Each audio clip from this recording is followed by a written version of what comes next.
So itong mga nakaraang weeks, for the past few weeks, we have featured stories and experiences on the various use of drones by several individuals and organizations. Although drone technology isn't entirely new, its potential to make our work and lives better is yet to be fully realized. So a drone in itself is an innovation. It helps us see things in a bigger and clearer picture. It makes it makes the inaccessible accessible, the unclear clear, and the impossible possible. So the information provided by a drone guides us in making decisions whatever their purpose may be. And us, as human beings, bilang mga tao, we have potential to still innovate further with the technology for our own benefit and for also, of course, our community and society in general. So today, we've invited two speakers to talk about how we can go further with drones. Topics on drones as a service model and bringing drone registration to the provinces along with making DIY drones will be tackled. To know more about them, let me call Engineer Realin De Alca, the Director for Projects and Administration of FEF, to introduce to us our speakers for the day. Ms. Rhea. Hello, magandang umaga. Magandang umaga po sa inyong lahat. Our first speaker is Engineer Sorvi Ildefonso. Sorvi na lang. Early in his career, he led cadastral survey projects, developed WebGIS applications, and taught undergraduate courses. He then joined the Earth Observatory of Singapore, where he did geomatics and remote sensing for disaster research while conducting fieldwork extensively around Asia. He is presently the Vice President for Engineering at Aero 360, a Manila-based company specializing in robotics, surveying, and remote sensing for commercial applications. Notably, Aero 360 was the first to introduce drone-based LiDAR and GPR systems in the country. Its clients include major players in the energy, mining, real estate, and construction industries. He completed geodetic engineering at Piatti University and is currently taking Master of Technology Management at the University of the Philippines in Diliman. Recently, he has been involved with Smart City, a nonprofit that believes in data and technology being at the heart of smart city planning and implementation. He enjoys making maps, cooking, and gardening with his wife and two lovely daughters. Let's learn more from him on how drones as a service model works. Our second speaker is Engineer Jose Rene Jore Montelibano.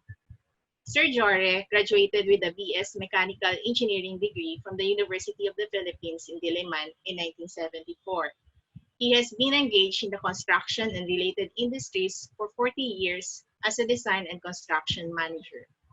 In the last 8 years, he focused on the Unmanned Aerial Systems or UAS field as a service provider, systems assembler, and a trainer under Radar Aero Resources, which he has set up in 2015. He has provided UAS services to private companies engaged in mining and real estate development. He has also provided UAS image acquisition services to architectural and engineering design firms engaged in development studies. As a systems assembler, he has provided complete UAS to various regional offices of the Department of Agriculture and some private companies. Philippine Council for Industry, Energy, and Emerging Technology Research and Development, or PISCEARD, under DOST, has also tapped his expertise to be a member of technical panels evaluating UAV-related project proposals and ongoing UAV projects. The De La Salle University has also commissioned him to train their DOST-funded UAV project team to assemble and operate fixed-wing UAVs. Currently, he is the president of UAS Practitioners Association of the Philippines Incorporated, or UPAP, a non-stock non-profit corporation, which compliance with CAAP UAV regulations. So for today, he will be sharing UPAP's experience in drone registration and pilot certification to the provinces, along with making DIY drones. So without much further ado, let's give the floor to Sorvi for the first presentation for today's Do's and Drones episode entitled Innovating with Drones. Sorvi.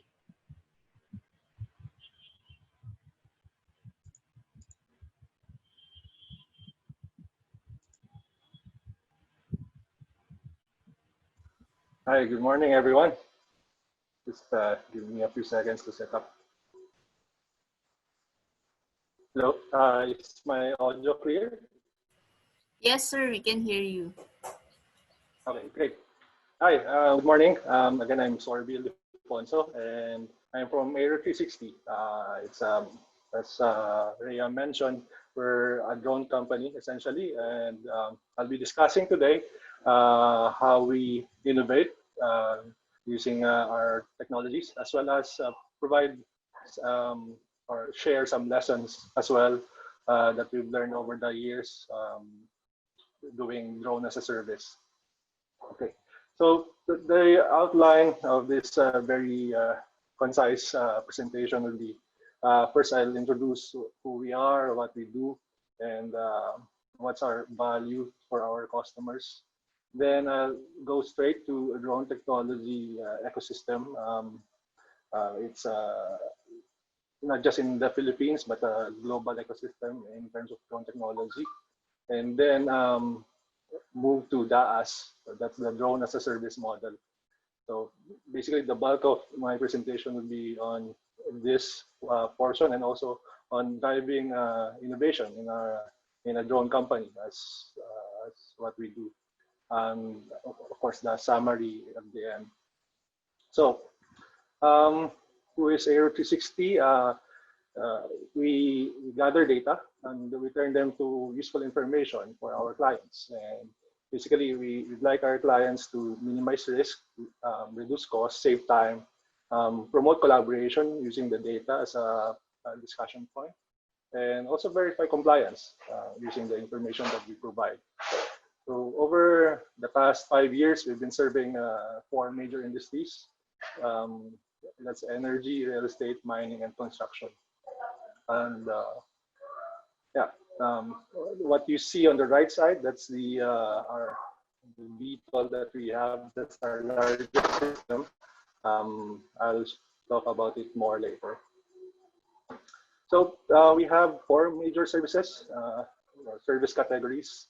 On the geospatial side, we do aerial, mobile, terrestrial, LiDAR, and also bathymetry. On the geotechnics and geology, we have ground penetrating radars from Netix, and also we do geological investigation. On the inspection side, for the telcos and broadcast networks, we do RF scanning. And for the energy sector, mostly we do thermal scanning. Then we also have the media applications.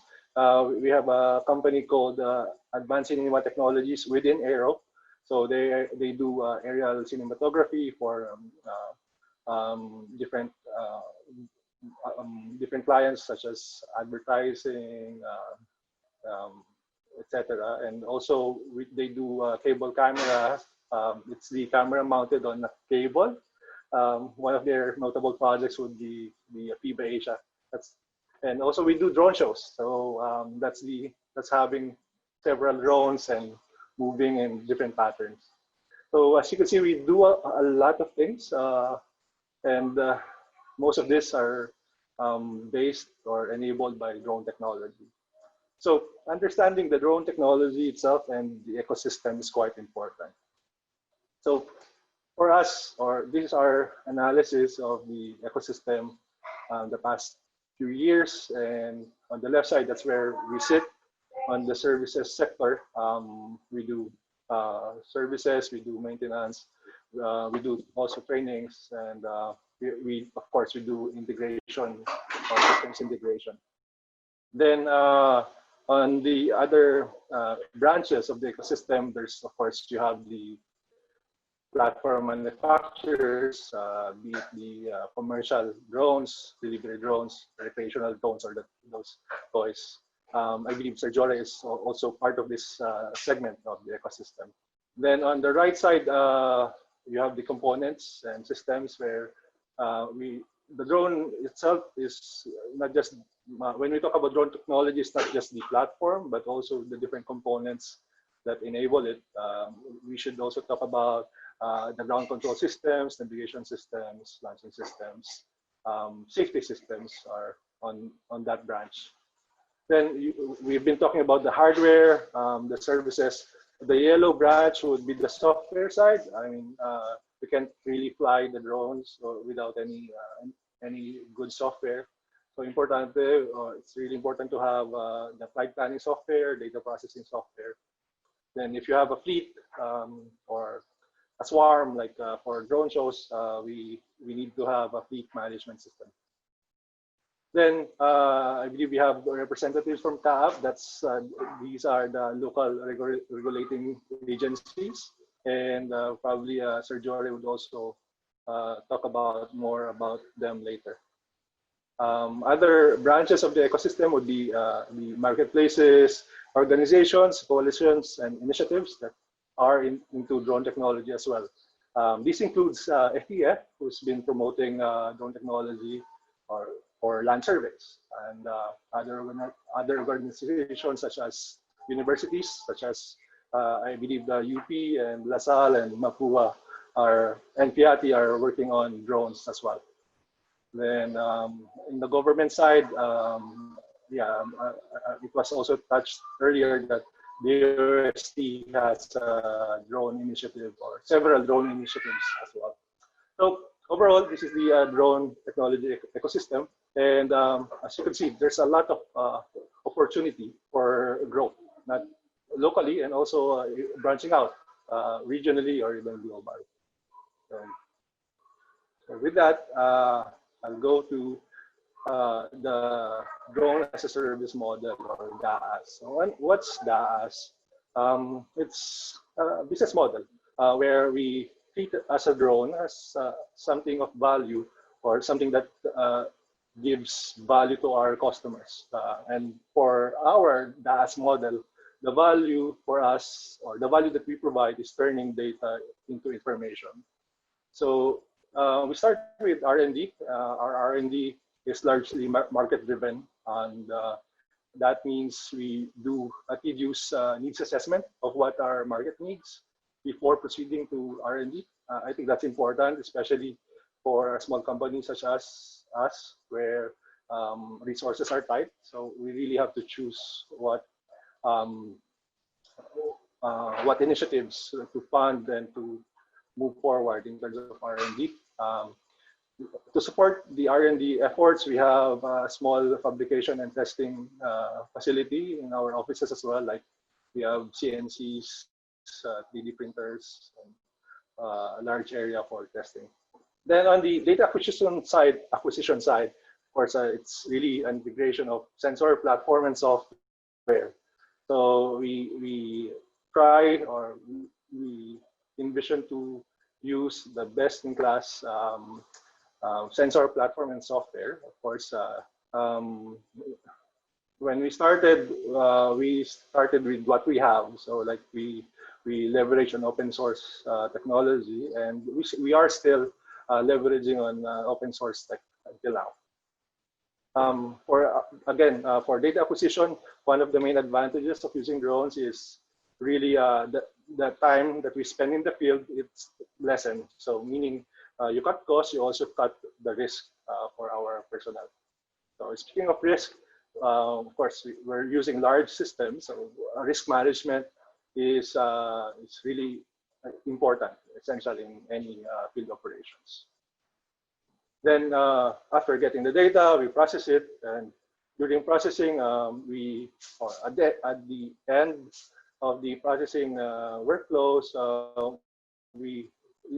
it's important to have a good QA/QC system that makes sure that the data is complete, data is within specifications, and we try to continuously improve that processing pipeline as well.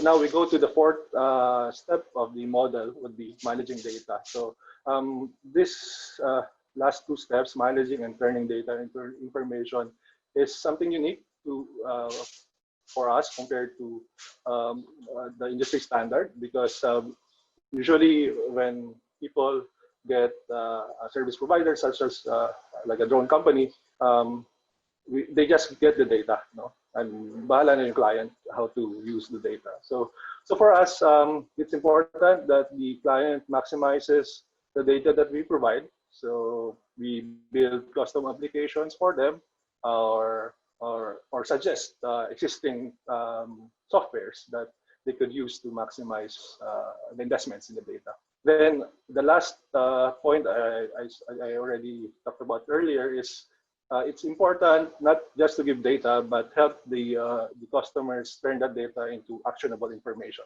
So dun papasok yung after sales as well as yung workshops that we provide at the tail end of the project. So we discuss what are the applications or other information they could extract from the data that we give. So that's the DaaS, and I'll just highlight the data to information. So these are some types of data that we provide over for different industries. We have on the top left, we have stockpile inventory, we have thermal images, we have elevation models, we have point cloud. We give them different types of maps, like the slope aspect map on the lower left side. Of course, ortho imagery is a really important deliverable for most of our clients. Then we also extract features like building footprints and digitizing also the rivers and tributaries. So these are the types of data. Now, again, it's important for us as a drone company to make or turn the data into information. And what's this? Or kasi nandun yung value eh. Nandun yung value ng services that we provide. So for example, for the thermal imagery, we could detect hotspots, or hotspots meaning yung areas na mainit for example, this is a substation. So they could perform maintenance on that particular area. Then elevation models, as most of you know, could be used for several things. One of them is flood modeling, also extracting built-up areas, as well as route design on the lower right. For site feasibility, I believe Sir Jore is also quite familiar with this, especially for construction and energy. Elevation models, when used properly and of good accuracy, provide a measure of, or is an important tool in assessing site feasibility. So I believe we did this for an energy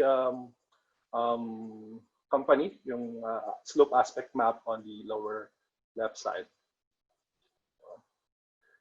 So that's highlighting we should again turn data to information, not just stop on the data. So with that, for us as a drone company, it's important to innovate or to continuously improve and build new systems and new applications as well for our clients. And the next few slides, I'll talk about a few lessons that we've learned on innovation. So first, to get it out of the way, drones are really great, especially for small areas and when it's risky. These are really great platforms, but it's not always the best tool for the job. So there's a specific drone for a specific type of project. No?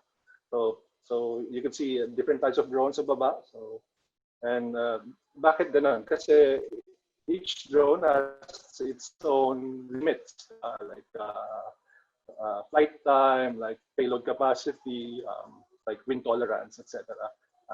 Project scale and complexity. Complexity meaning that includes yung terrain, weather conditions, project deliverables. Those are things that needs to be assessed before deciding which drone to use, or perhaps we need to use a larger system like a manned helicopter. So second thing about innovation would be having product champions. So as you saw earlier, we do a lot of things, and for us to operate well, we need to have subject matter experts who are also product champions, whom we could ask advice or direction kapag on a specific topic. For example, we have some issues on the drones, we go to the product champion on drones, or same goes with geospatial or VR. So this is really important kasi especially when we scale up, you'll have multiple teams in the field, and they need to know kung sino yung point person for that specific topic or system. So then we talk about unlearning. No? Unlearning means we can't learn something if we don't unlearn. It means we need to let go of the bad practices or learn from our bad practices, and before we could improve. No? And for the process of unlearning, for us, it's important to have post-project meetings and evaluations, and one-on-ones as well to discuss ano ba yung learnings from that project. Town hall meetings we try to make it a regular thing. Town hall meetings means having the top management open for questions for everyone. Then brown bag sessions. Brown bag sessions are really important informal workshops or informal meetings where we discuss anything under the sun, like be it a good or a new technology or something like a new application. So we usually invite people from outside the organization because kasi kung kami lang, we umikot lang yung information within us. So to learn something new, we also recognize to branch out or to get people in or invite people in. Then that's unlearning. Now this is we term this as learning orientation. No? So using drones, we crash several times in a year, and masakit sa puso and masakit sa bulsa, but I think it's hindi siya maiwasan, but the important thing is we learn something from the crashes. The picture on the left is our first LiDAR drone or LiDAR system, and marami na siyang iterations. As you could see, there's a small parang Pringles sa likod. It's actually a parachute system. And that's something that we learned the hard way, you know, crashing drone, and we thought of paano ba natin maiwasan yung pag-crash, and also paano natin malilesen yung impact ng crash. So that's one thing that we improved, yung paglagay ng drone, ng parachute, as well as we got an insurance policy for the drones as well. And now I think it's also required for CAAP licenses, yung drone insurance. Then next would be on corporate imagination. So it's for us, it should be an organizational drive, yung innovation, no? So of course, it should have a strategy for focus. So that's for us, we use the blue ocean strategy. Basically, we try to identify the markets and the services na konti pa lang yung nag-serve. So that's why we try to level up in our technology as well. So then yung customer feedback, it's quite important for improvement. Then highlight ko lang yung strategic partnerships, no? While we do a lot of things, we also recognize that hindi namin magagawa lahat, and that's why we have close partnerships with several organizations. And kasama rin sa roadmap namin is to partner with some universities and also some agencies that's within that could make use of the drone technology or the systems that we have. Then market research, I think na-mention ko siya. importante yung research sa market research before we proceed with R&D. It's also important to know really yung change sa market. Like ngayon, we understand nagbago na rin yung appetite ng markets. So it's quite essential for us to pivot if there is a need to pivot kapag nagbago yung market. Then lastly would be being ahead of the curve. So it's quite a cliche. So I guess when we talk of the curve, for me it's the technology curve. No, so this is for example, this is the S curve or technology curve for drones. So there could be several S curves for each technology. This is the S curve for the flight coverage. This is based from our experience. So like 5 years ago, our maximum coverage per flight is nasa 10 hectares lang. Now over time, of course, nag-improve siya and steep yung improvement. Ang bilis. Like our fixed wing systems could fly 500 to 1,000 hectares per flight na ngayon. So importante para sa amin to know yung kung nasaan na tayo sa curve. Kasi that way, we could look for or we could develop new systems, perhaps. Kasi at one point, magpa-plateau talaga yung performance ng current system. So that's the technology S-curve. So then, I think this is our last slide. So I'd like to highlight lang na of course, there's risk involved. We know the risk. Importante for any drone operations to know the risk and employ systems how to mitigate them. And for us, of course, we do carry high-value payloads. We shall continue doing so because of these mitigating systems that we employ.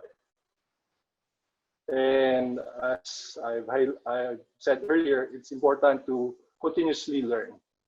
Okay, as a summary, yes, there's a lot of opportunity in the drone technology. Our company is currently in the drone as a service model, but perhaps some of you would like to do something similar, or perhaps go into manufacturing or building components, or even on the software side. So I really encourage everyone to go to explore the technology as well. Kasi marami siyang benefits. Singit ko lang rin, yung drones for good or drones for social good, I think that's a popular hashtag the past months. We also provide imagery using the open aerial map that was discussed by Lei last week or 2 weeks ago. And we also build systems for spraying and also public announcements. So maraming applications and maraming opportunity with the drone tech. Then second would be, again, there's risk, but we need to mitigate them. And after mitigating them, of course, the benefit should be higher than the risk. And lastly, for a company such as us, such as ours, the culture of innovation rooted on the service orientation or serving our clients better and continuous improvement is quite important for us to survive and or thrive. Yeah. So with that, again, thank you for the opportunity, FEF and the Asia Foundation for inviting me today. And I'll welcome questions. Okay, thank you so much, Sir Sorvi. So guys, for the questions, ipunin nyo muna and then you can put them here as a Q&A feature. Now, let's go to our next speaker, who is Sir Jore Montelibano. Sir, you can already share your screen to us. I'm sure ang dami nating natutunan from Sir Sorvi's presentation. I really like the ecosystem, the drone ecosystem. So marami siyang marami siyang branches. So you just have to know kung saang branch ka magta-thrive or magsa-start. Okay, Sir Jore, please. Okay, give me a minute to share my content. Okay, sir. No problem. So, ayun, going back, may mga questions dito sa mga, may isang question dito on what are the usual causes of drone crashes. Sagutin ko muna, mamaya na siguro yung sina Sir Sorvi. So, in my case, well, the usual is first, if na-disconnect yung GPS mo dun sa drone, I mean from the drone controller dun sa drone itself. And then, minsan yung iba yung drone nagiging grass cutter, sa puno, na-experience ko na din yon. And then, minsan yung drone hindi mo ma-control, umiilalim sa truck. So, may mga ganon. Masakit sa puso, pero ganon talaga. Accept, move on. Matuto tayo sa ating mga mali, di ba? Sir Jore, lumabas na po kanina yung screen nyo. Yeah. Inalis ko muna dahil... Hindi, you can, ano na po. Okay.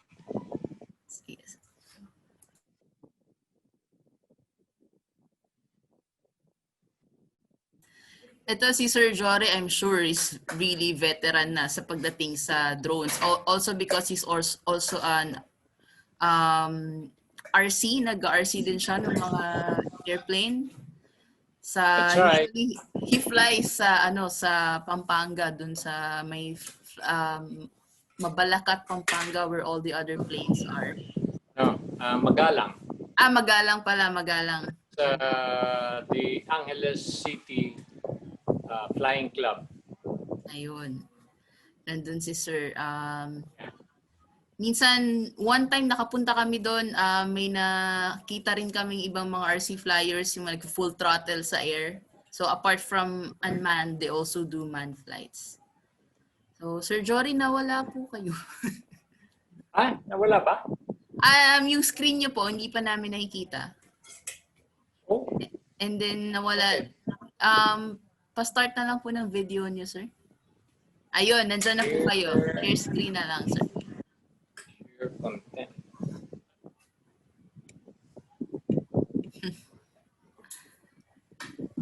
Share screen, ano? Screen. Yes, sir. Okay, ganun.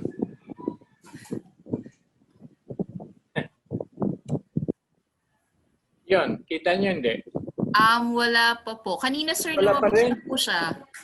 Kaya nga eh. Start po ulit kayo sa share screen, sir. Okay. Sandali.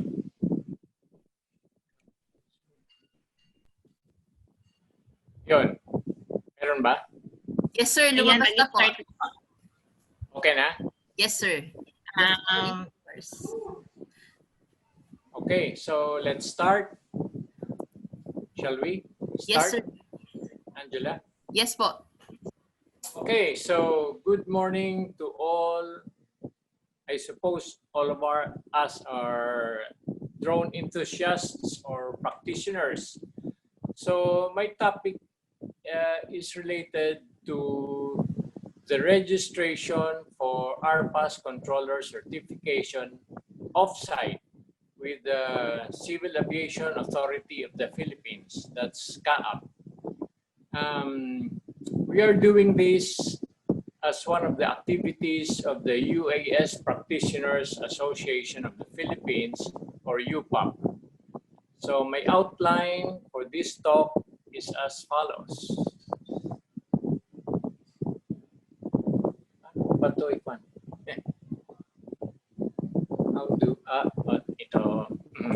So first of all, I'd like to talk who UPAP is. And then we go to the offsite tests for RPA controller certification. So what is UPAP's mission? And then our strategies. Under the CAAP offsite test for RPA controller certification, what is UPAP's role? The UPAP RPA controller certification training, CAAP knowledge test, CAAP skills test, and the RPA controller certificate.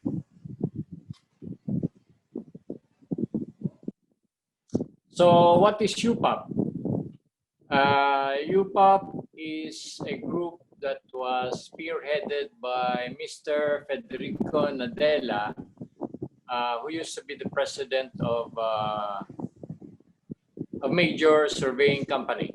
So we had our foundation meeting in June 5, 2015, and we registered as a non-stock, non-profit corporation with SEC on September 18, 2015. The current officers of CAAP who were elected last 2019 are as follows. So I'm the president. The vice president is Engineer Raymond Alberto of RAS. Secretary engineer is Rose Ann Ramos of UP Department of Geodetic Engineering. Treasurer is Engineer Christy Tambo. Training and Seminars Director is Dr. Ariel Blanco. Social media. So while we're waiting for Sir Jore to join us again, our first question po from Sir Jose Jr. Gavino. Good morning. Do you sell satellite imageries, not drone image po? If not, do you share data or images to other users? If yes, how much? Thank you. Yeah. We are not a satellite imagery provider. I believe maraming companies ang ganun yung business sa Philippines. But in terms of the question whether we share images, most of our projects are commissioned by a private company. So usually sa kanila sila yung may ownership dun sa data. But we also upload data for public use, like yung na-mention ko nga, yung open aerial map. You could look it up. I think we donated a large data set last April, and we intend to put up more data in the future. So how much? Depende how much yung service namin, depende sa project requirements or deliverable specifications. Of course, and also yung scale ng project. So habang lumalaki yung project, lumiliit yung unit cost. I think that's normal. Also, habang tumataas yung resolution na required and also accuracy required, tumataas rin yung cost ng data. So, did I answer the question?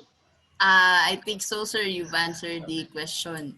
Sir, next question po from Sir Marvin Manalangsang. What are the usual causes of your drone crashes daw po? And probably how do you handle them? Right. Yeah. Initially, we like 5 years ago, hindi pa ganun ka-mature yung drone itself. Usual cause of crashes 5 years ago were on the software side. So, like firmware, nag-update yung manufacturer, sumunod kami ng pag-update ng firmware, then magka-crash na lang bigla yung drone. That was 5 years ago. Pero ngayon, like from last year until now, the more common crashes were gearing towards interruptions or radio, for like a presence of interference dun sa remote. So we try to stay away from cell sites. So that's one of the learnings. Now, on the question is kung paano yung forested areas, paano kapag makaiwas. One way or one thing that we do is to use satellite-derived elevation models like ASTER or SRTM for flight planning. So using those models, makita niyo, may idea na tayo dun sa general terrain ng area. And also, somehow yung wind conditions din, like if merong ridge or may gully, probably biglang may updraft doon. So yun, that's one tip. Try to download free satellite-derived elevation models for flight planning. Okay, Also, Yeah. Last na, also Go. don't fly on the rain. Huwag kayo lumipad ng maulan. Kasi kahit maulap pa lang, huwag na kayo lumipad kasi dating nung drone sa taas, most likely uulan. So, Okay. proceed. Kahit sir, gaano kaganda ng drone mo or gaano ka-sturdy or durable, advice is don't fly to be safe. Some drones can withstand some rain or some splashes, pero to be safe, general rule, wag lilipad ng umuulan unless waterproof yung drone. Okay. Thank you, sir. Now, guys, Sir Jore is back. So, please, Sir Jore, if Okay. please turn on your video din para makita po. Jore, if it doesn't work again, maybe you can just email Yeah, us the I'll send to presentation. you. Thank you. Wala bang video feed? Ayan na, sir. Meron na po. Meron na po. Okay na? Okay. Yes. Okay, so sorry for the glitch. So we're now in the UPAP mission. So the third mission is to interface with government authorities and present its interests and concerns regarding various regulations affecting UAV flights. So to achieve those mission or objectives, these are our strategies. We conduct drone orientation and demonstration sessions for new members with no drone operation experience. So usually we hold meetings at the UPG department where new members come. We orient them on drone technology, and then we bring them to Maykawayan Commercial Center where we let them handle drones. We demo drone flights with them. Second, conduct drone training with the objective of promoting safe, responsible, and regulation-compliant drone operations. This is in line with the requirement for getting a CAAP RPA controller certificate. Third, promote the exchange of ideas and disseminate information on drone technology by establishing social media platforms such as in Facebook. So we have a UPAP Facebook group, which is a public group. So actually you don't need any, you don't have to register to be a member here. Just log on and go to UPAP Facebook group. Third, encourage and promote compliance with CAAP drone regulations by assisting CAAP conduct offsite tests for RPA controller certification. With the proliferation of drone usage now, wherein drone practitioners are all over the country, we want to increase the compliance to CAAP drone regulations by coming up with the system and assisting CAAP in going to the provinces to conduct offsite tests. Now we are focused on offsite tests for RPA controller certification because we believe that in order to promote safe and responsible use of drones, the procedure for getting this certificate will ensure that. So this will be the focus of my presentation, the second half of this presentation.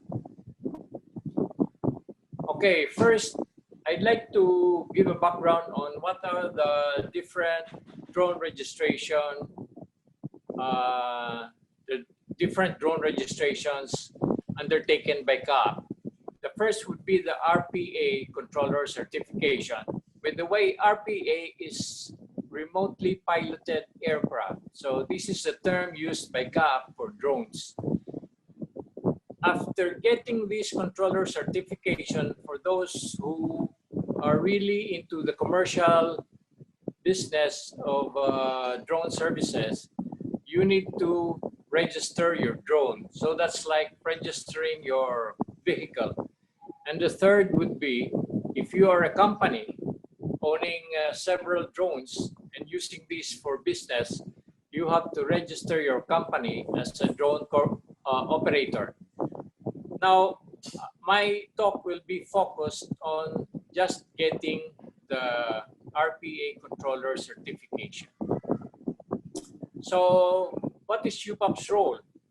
Well, back in October 2019, after several meetings with CAAP and after writing the CAAP Director General, Captain Jim Sijonko, requesting for offsite tests by CAAP, we were given approval on October 10. And this approval was for us to facilitate the undertaking of offsite knowledge and skills tests by CAAP. Now, part of the coordination was meeting with the head of the Airman Examination Board, Captain Ronnie Briones, where we discussed how the knowledge test will be undertaken in the province. Number 3, identify a provincial regional group interested in applying for RPA controller certification. 4th, secure authorization from the provincial regional group to deal with CAAP on their behalf in all matters pertaining to their controller certificate application. Number 5, coordinate with CAAP in arranging schedules, venues, fee payments, and follow-up of documents and approvals in relation to the knowledge and skills test and release of RPA controller certificates. Conduct RPA controller certification training at offsite venue, which is a requirement application to CAAP. Now, in effect, what UPAP will be doing is to undertake all necessary legwork and follow-up activities in Metro Manila with the CAAP head office so that the applicants would just stay in the province and avoid spending funds for coming to Manila and getting the tests. So the first step here will be for UPAP. Well, after a mutual agreement between UPAP and the provincial group, UPAP will conduct the RPA controller certification training in the province. So the components of this training will be, number 1, air laws, which are derived from the different memorandum circulars released by CAAP regarding drone regulations. Then we will advise the applicants on how to go about the application procedure, and UPAP will be providing all the necessary documents for them to fill up and submit as part of the application. Third would be drone operations. So this would be training the applicants on the proper way to operate drones. And this will be focused on the type of drones that they are currently operating or planning to operate in the future. Number 4, CAAP flight patterns. During the skills test that CAAP undertakes, they will be asking the applicants to operate the drone using different flight patterns. And since we are aware of these flight patterns, we will orient the applicants on how to do this and let them practice doing the different flight patterns. Now, for our pilot project, we were able to organize a group in Cebu, and our agreement was for UPAP to go to Cebu and undertake the UPAP RPA controller certification. So that was done in November 5 and 6. The RPA controller certification training was composed of the lecture portion, which is a half-day activity, and this is only for a half day, irregardless of how many applicants are attending. as long as they can fit into the venue facility. And then the second portion of the training would be the actual flight practices. And in this portion, we allot about 30 minutes per participant. So the length of this portion will depend on the number of participants. In the case of Cebu, there were 16 participants. So the flight practice portion lasted for half a day and the next day, the whole day, next day. So the total number of days for the training was 2 days.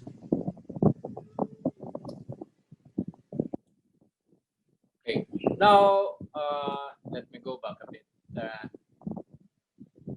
By the way, in this picture here on the right is myself with Engineer Leo Maratas of LG Maratas Surveying and Engineering Services, who organized the Cebu group. So he was the one who recruited the 16 participants who were all GE practitioners.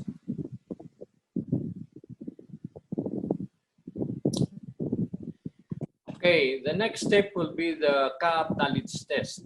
So after undertaking the RPA controllers certification training, and after we have completed all of the application documents, UPAP will facilitate the submission of these application documents and payment of fees at CAAP head office. So the fees will be coming from the participants. Second, UPAP will coordinate with CAAP the scheduling of the offsite knowledge test. So this coordination was done with the Airmen Examination Board. Number 3, UPAP will constantly liaise with CAAP and the offsite group to ensure successful implementation of the knowledge test. Number 4, if CAAP will utilize a third-party testing facility at the offsite venue, UPAP will also coordinate with the testing facility. So in the case of Cebu, CAAP tapped the facilities of, well, they call that office IPAMS, which is actually a aircraft maintenance organization. And they provide testing facilities where CAAP undertakes training, not just for RPA, but for all other types of aviation-related trainings. And part of the fee will be paid to this third-party testing facility. So on later part of November, CAAP personnel went to Cebu and conducted the RPA knowledge test. So the 16 participants were all able to pass that test. The next test will be CAAP skills test. After the knowledge test, UPAP back in Manila will follow up the release of the knowledge test report and submit this with the application documents to the flight inspector for evaluation.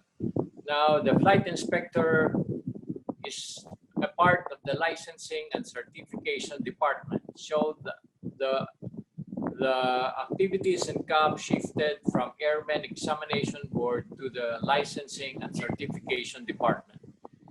UPAP will submit a request for offsite skills test to the licensing and certification department and coordinate with the flight inspectors for skills test schedule. Upon approval of the skills test request and finalization of the schedule, UPAP will facilitate payment of the flight inspector's daily subsistence allowance by the offsite group. So the offsite group will transmit the funds for the daily subsistence allowance to UPAP, who will then pay these to CAAP. Aside from that, the flight inspector's airplane tickets will be procured by the offsite group and emailed to the flight inspectors. And again, UPAP will constantly liaise with CAAP and the offsite group to ensure successful implementation of the skills test. And due to difficulty in getting the schedule for the flight inspectors to go to Cebu, since they have other flight inspection activities in Metro Manila, we were able to finalize that schedule, and finally it was done in February of this year. Luckily, it was done before the lockdown. So in this picture shows one of the CAAP flight inspectors who went to Cebu, Miss Helen Patisar. She was part of the 3 flight inspectors who went to Cebu. So the skills test was undertaken, I think, for 3 days.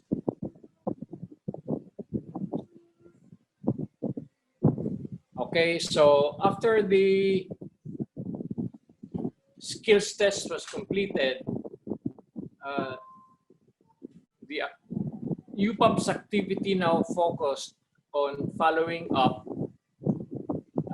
the RPA controller certificate itself. So UPAP followed up the release of payment of order for the controller certificate for those who passed the skills test. And UPAP will inform the offsite group of the payment order and facilitate payment as soon as funds are transferred by the offsite group. So again, the funds to pay the RPA controller certificate was transferred by the Cebu group to UPAP, and this was paid. This is supposed to be done or supposed to be paid by UPAP to CAAP. Unfortunately, the Cebu group was able to decide only on paying the RPA controller certificate in March, and by that time, because of the lockdown, there was difficulty in going to CAAP, and so this did not actually occur. So unfortunately, the Cebu group was not able to get their RPA controller certificate, which was already ready for processing pending the payment of the fees. By the way, the fee now for the RPA controller certificate is for a 5-year period, and per year we have a they have a 600 peso fee. So the total fee to be paid here is 3,360. That includes some other minor fees.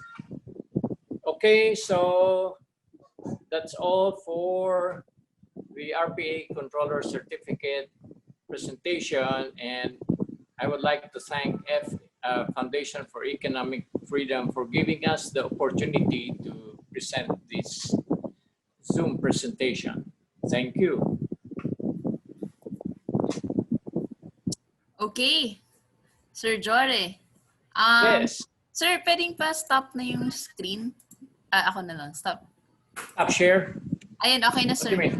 Stop Okay na share? po. Oh. Okay na. Yeah. Okay. Guys, see Sir Jore, meron po siyang some presentation on DIY, but I think with the time that we have, we'll just tackle that in another webinar. But of course, you can always ask him about DIY if you really want to know more now. So okay, let's proceed with the Q&A portion. Sir Sorvi and the rest of the panelists, please turn on your cameras. Okay. Sandali lang. Okay, so let's start the Q&A. I'm sure maraming question on the offsite certification. But okay, let's begin. From Miss Paulina Lingan, can drone be used in underground tunnels in mining, considering that its GPS is based from satellite? Does it have its own satellite? Who wants to? Sir Sorvi, kayo po. Have you tried using drones in underground tunnels or in mining? Great question. No? It's actually one of the challenges kasi nga walang GPS sa ilalim. But there are now technologies that would allow positioning while indoors or even inside the tunnel.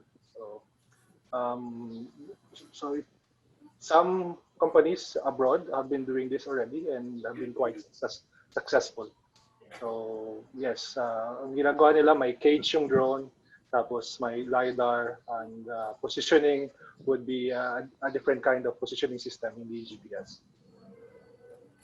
Okay. Thank you, sir. So it's possible. Yep. Okay. Wala pang gumagawa sa Philippines. Pero wala. Okay. O baka kayo guys, isa sa inyong mauna. So that would be great. Next question.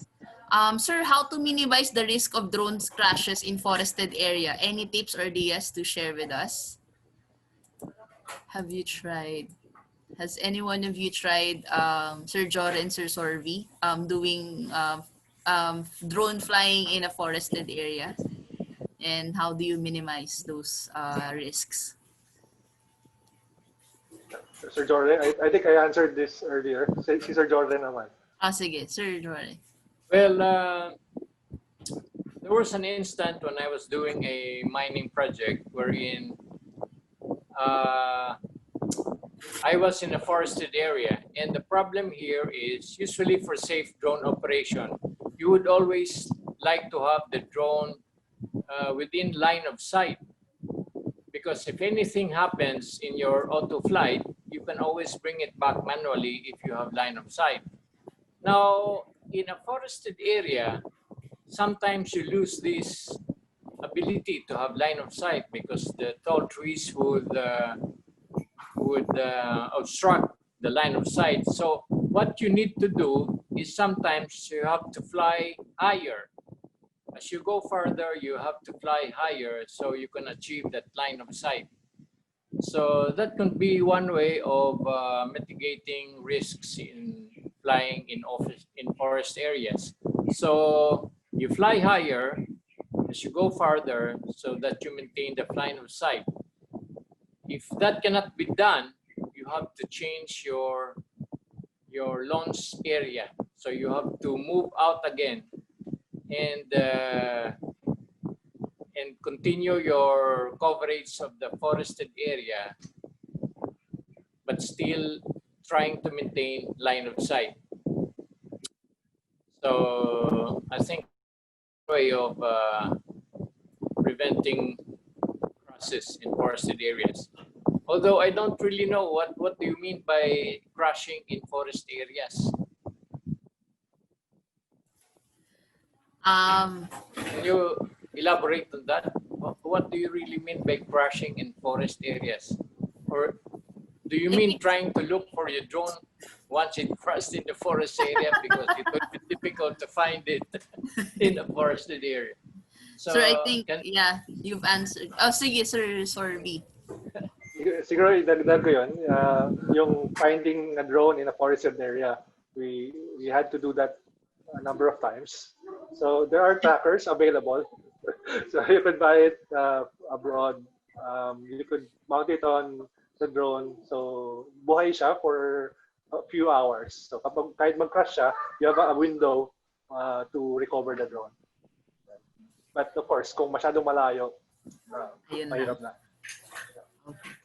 Sir Sorvi, may question po sa inyo dito from Prof. Ping Lopez. Tanananan. Okay, very impressive range of services and outputs. Is there a ground validation component for the outputs? Thank you, sir. Yes, we make it a point na may validation component yung lahat ng projects namin. We recognize that we have to validate the data so that we have an absolute measure of accuracy when we provide it to the client. So it's also part of the project report. Okay. Thank you, sir. Again, Sir Sorvi, sa inyo po ulit to. Do you do bathymetric LiDAR with your drones? Or what is your accuracy and up to what depth can you green wavelength penetrate? Right now, we don't use drones for bathymetry. It's still in the early R&D stage for us to use drones for bathymetry. But similar dun sa underground drones, there are some foreign groups who have been successful in doing so. Okay. Thank you, sir. Sir Jore, marami pong, ay sige, Ms. Rhea, go. Yung next question kasi on spray drones. Mhm. So I wanted to ask both of them, what have they done or projects or personal projects that they've done in terms of yung fighting COVID? Kasi may nakita akong question on spray drones. So other than spray drones. Sige po. Go, Sir Sorvi. Or si Sir Jore. Actually, I did not hear that question very clearly. Can you repeat it? Yes, sir. Sir Jore, maybe you can turn off your video para at least medyo okay yung signal nyo.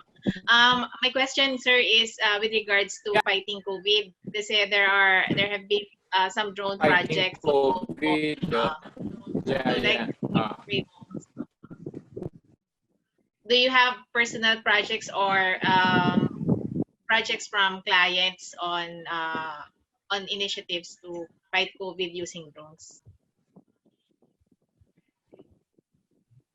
Well, me personally, I was not involved in any such activity. Maybe Sorvi has. Yes, Sorvi. Yeah. We mobilized our team for several initiatives regarding COVID response. So one team mapped a whole barangay in Pasig. So then the data from that was provided sa barangay that would be helpful for planning yung distribution ng relief goods, etc. And also yung monitoring din yung area. So we had a couple of guys who worked with the barangay patrol. Palipad sila ng drone basically to look for people gathering or nagkukumpulan. Another effort that we did was spray drones. We were actually inspired by the efforts by the Pasig LGU. And we actually had the same system as what they used in Pasig, so yung Agras. And we deployed that in our barangay in Pasig. That's Barangay Santolan. And third effort that we did for related to COVID is to develop a drone with a PA system or public announcement system. So it was also used locally in the barangay level.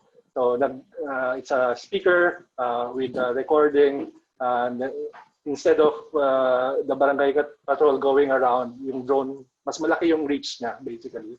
And si Mayor Vico yung nagsasalita. So yeah, I think that was a good proof of concept rin sa ganong application. Thank you. Okay, thank you. Sir Jore, ito pong next question ay for you. Marami po nagtatanong dito, paano daw po ma-avail yung offsite na certification at magkano at ano po yung procedure? Okay, so this availing of this offsite certification is offered by UPAP as a package, which includes the RPA controller certification training. So our normal fee here is 5,000 per participant, but under these conditions.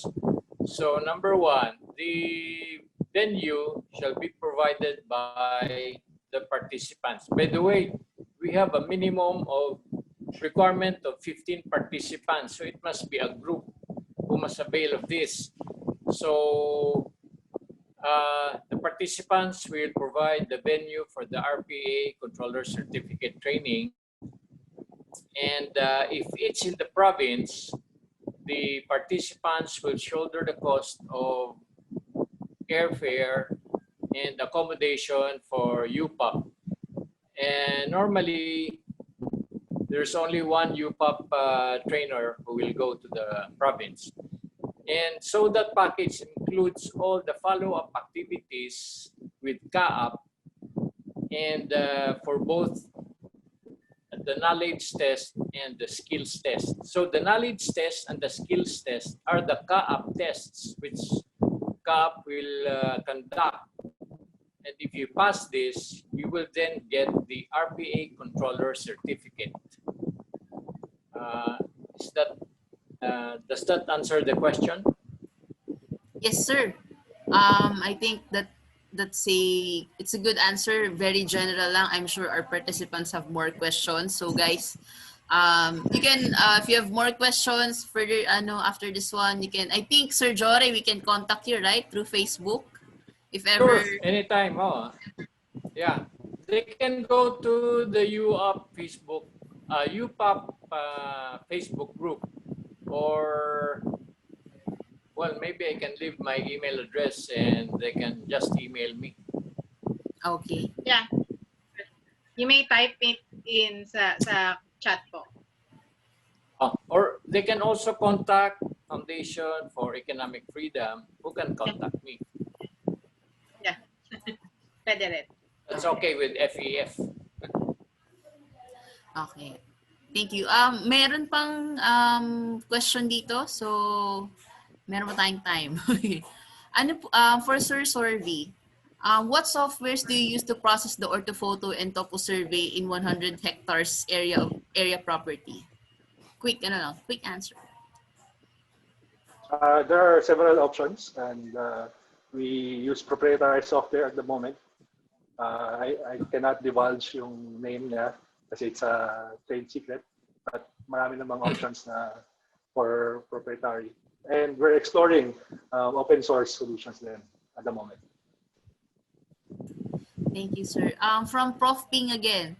For the GPR surveys, what is the depth of utilities that can be monitored by drones?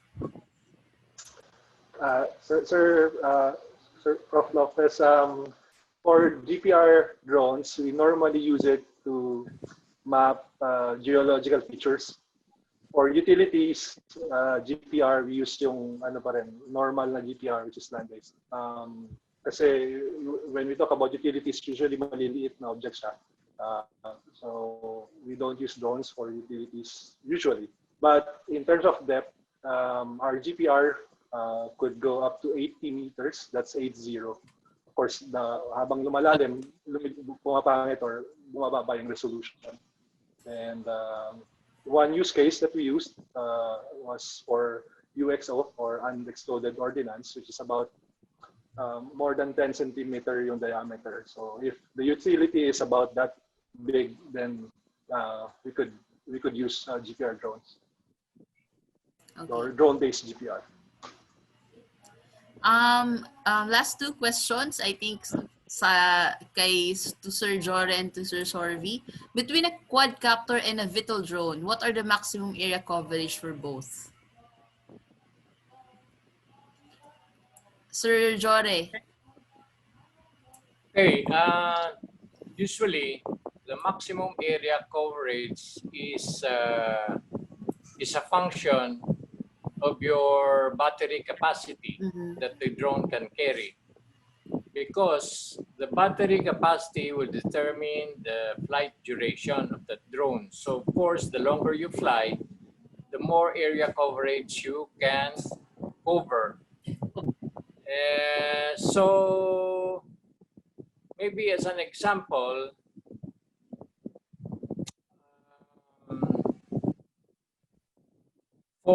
let's say for a VTOL, and I'm sure Sorvi can also answer this because they have VTOL fixed wing drones. Well, like he said, they can cover an area of 500 to 1,000 hectares per flight. Now for quadcopters, I really doubt if they can do that same coverage. So I think VTOL, fixed wing drones, can cover a lot more area than quadcopters. Sorvi, maybe you can add to that. Yes, I fully agree kay Sir Jore. Yung coverage is directly related sa flight time ng drone. And also yung payload, yung payload or sensor weight na dinadala niya. So of course, the heavier the payload, may decrease sa flight time. So VTOL fixed wings could fly or could cover 500 above hectares per flight. Compared sa multi-rotor, usually less than 100 lang siya, sir. Okay, thank you. Last question. What are the advantages of drone LiDAR scanning over photogrammetry? Do you think na justify ang huge price difference? Ta-da-dan!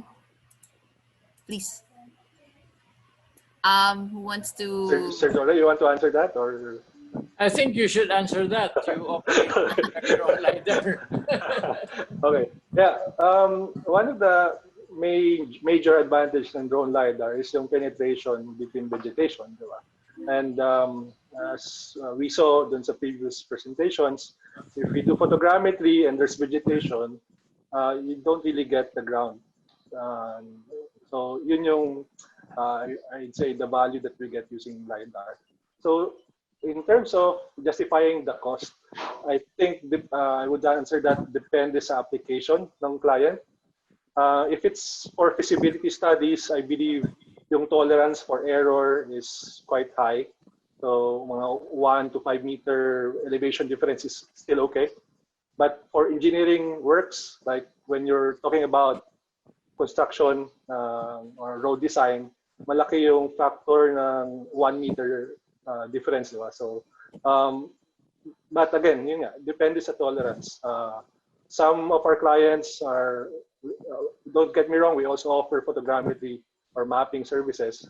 Some of our clients prefer that kasi nga it's yun lang yung budget, diba? And or yun lang yung current need nila. On the other side, if you get LiDAR, magagamit nyo na yung data from feasibility hanggang construction. So I think yun yung value niya. It can be used for a long stretch. And you don't only get information about the ground, but also you get features like utilities, like power lines, like vegetation as well. So yeah, I think that would be my justification for using drone LiDAR. Okay. Anything to add from our panelists?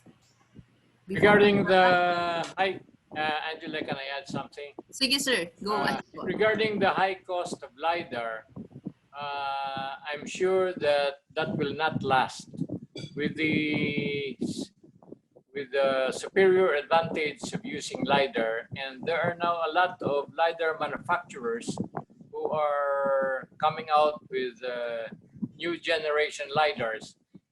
Especially one of the focus now is getting it as small as possible, so that you can easily carry it, or you can easily let drones carry it, and so LiDAR cost will not be as expensive in the near future as it is now. Okay. Thank you very much sa ating dalawang speakers and to the rest of the panelists. I'm officially closing the Q&A section of Q&A part of this webinar. May I remind everyone to kindly please answer the feedback form. The link is found in the chat box. We'll be also providing certificates within the next week and also the presentation. So if not tomorrow, it's next week. Maraming salamat po kina Sir Sorvi at Sir Jore. I'm sure you guys, we've learned a lot today, especially in how you can innovate with drones further. Ako, personally, for me, I really enjoyed the drone ecosystem, and then the possibility of bringing CAAP certification pilot tests in the provinces. So if you have more questions on that, please do just email. You can give Sir Jore's email, or you can just get in touch with him through Facebook, or his Facebook, or through our Technology for Property Rights Facebook page. Also, there will be another webinar next week, August 27, 2020, same time, Thursday, 10 a.m. Also, we'll be uploading this webinar in our Facebook page and then YouTube channel. Thank you, everyone. Thank you to our guest speakers, our partners, the Asia Foundation, and to all of you attendees for joining us in today's webinar. Thank you and goodbye. Have a happy lunchtime and have a nice day ahead. Huwag lumabas pag hindi kailangan. Always wear your face masks. Thank you. Salamat. Bye. Sir Jore, ingat. Bye, sorry.